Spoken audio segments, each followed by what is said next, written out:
So we have here an exponential equation, 16 raised to x minus 10 times 4 raised to x plus 9 equals 0. So first step is to express this 16 raised to x using the power of 4. So alam naman natin na ang 16 ay 4 squared, di ba? So 4 squared raised to x minus 10 times 4 raised to x plus 9 equals 0. Ngayon, mag-apply tayo ng power of a power rule. Okay? So kung meron kang a raised to m, then raised to n, so pwede mo siyang express as a raised to m times n. Also, pwede mo nang interchange yung exponents, and that would be a raised to n then raised to m. Okay? So, actually dito, pwede na nating interchange yung exponents, di ba? So, magiging siyang 4 raised to x n squared minus 10 times 4 raised to x. So, naglagay tayo ng parenthesis dito sa second term para for uniformity. So, plus 9 equals 0. Ngayon, mapiperceive natin to na ang equation na to ay parang quadratic equation, di ba? So, we can let m be equal to 4 raised to x.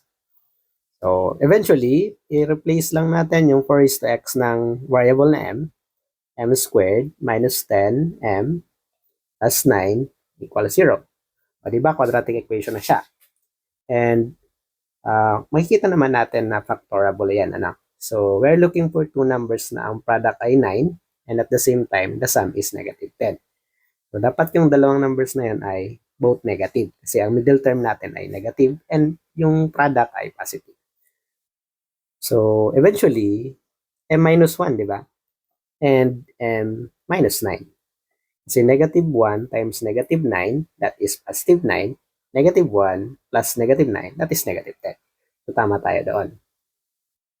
Ngayon, from zero product property, m could be equal to 1 or m could be equal to 9 or both. Okay? Now, si m is 4 raised to x. So, i-replace natin ng 4 raised to x yung m.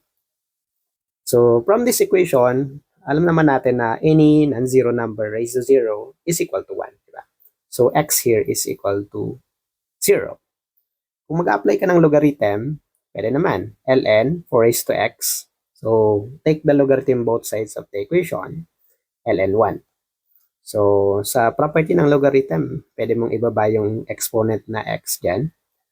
Actually, ang ln 1, that is 0, di ba? So, from this, kapag nag-divide tayo ng ln 4, that is 0 over ln 4 and that is really 0. So, in-explain lang natin na ganun talaga ang sagot, ano. But from here pa lang, makikita naman natin na the answer for x is really equal to 0. Next is 4 raised to x equals 9.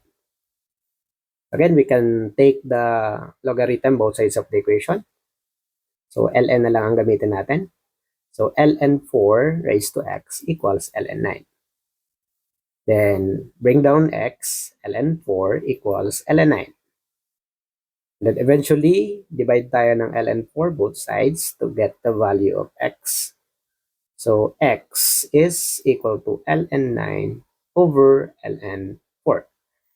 In fact, dito pa lang, makikita naman natin na ang x is equal to logarithm of 9 base 4. So, either this one or this one. Ito yung common kasi natin na sagot. Ano? Pero we can express our answer using this format. Okay. So, we have two answers for this equation. X is equal to 0 or x is equal to ln 9 over ln 4. Or that is x equals logarithm of 9 to the base 4.